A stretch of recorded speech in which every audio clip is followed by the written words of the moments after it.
I spent all my savings to buy 100 boxes of seaweed. My plan was simple. I wanted to fry it and sell it as a delicious snack, but every batch I made tasted bitter and unpleasant. I kept experimenting with different methods, even though the hot oil often splashed onto my arms and left painful scars. No matter what I tried, the taste never improved. Eventually, I ran out of seaweed and was ready to give up. Just then, I noticed one forgotten bag of seaweed lying on the floor. I decided to give it one final chance. This time, the result completely surprised me. The seaweed turned out perfectly crispy and far more delicious than before. Then I realized the bag had gotten damp. I remembered that it had fallen onto the floor the night before, and rainwater had washed away the extra salt. That was the secret behind the better flavor. From that day on, I used the same method for every new batch. My seaweed snacks quickly became popular, but selling them in small stores wasn't making enough money. So I decided to pitch my product to a snack food company. Unfortunately, the manager didn't even taste it. He rejected it immediately, saying the packaging was too large and didn't fit the company's standards. Even after being turned away,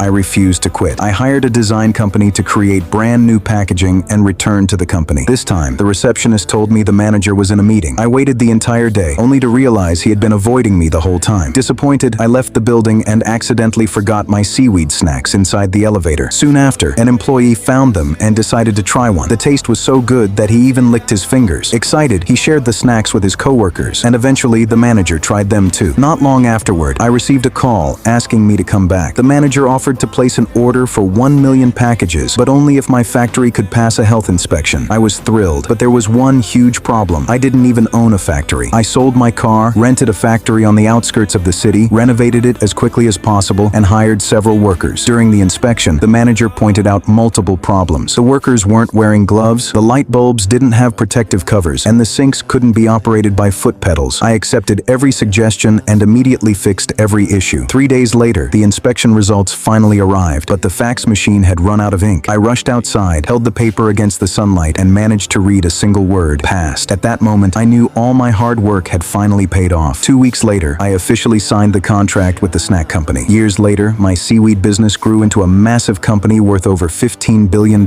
complete with its own seaweed farms. The dream I almost gave up on had turned me into a billionaire.